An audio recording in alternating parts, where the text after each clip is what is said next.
بسم الله الرحمن الرحيم. يا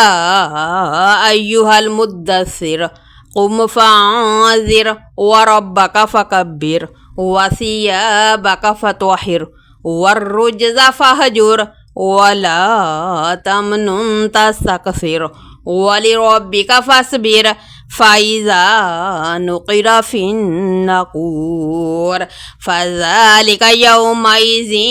يوم عسير على الكافرين غير يسير ذرني ومن خلقت وحيدا وجعلت له مالا ممدودا وبنين شهودا ومهدت له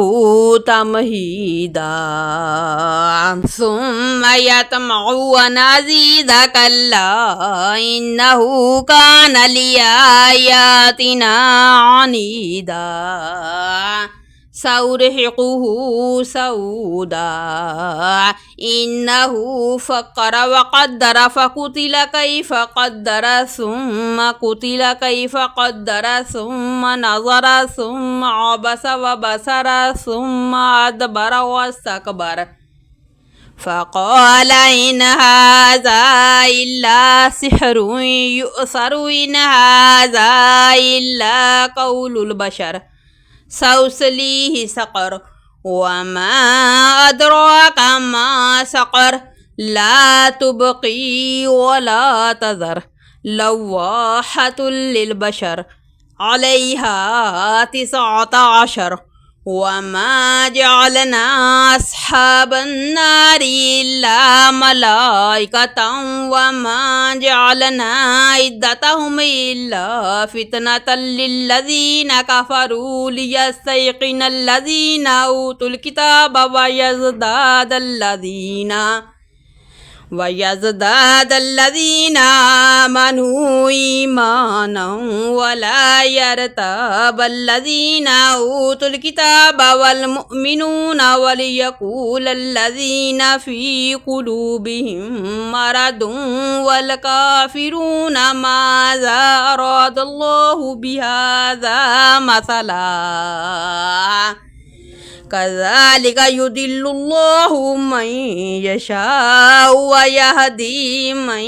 يشاء وما يعلم جنود ربك إلا هو وما هي إلا ذكرى للبشر كلا والقمر والليل إذ أدبر والصبح إذا أسفر إنها لإحدى الكبر نذيرا للبشر لمن شاء منكم من يتقدم أو يتأخر كل نفس بما كسبت رهينة إلا أصحاب اليمين في جنات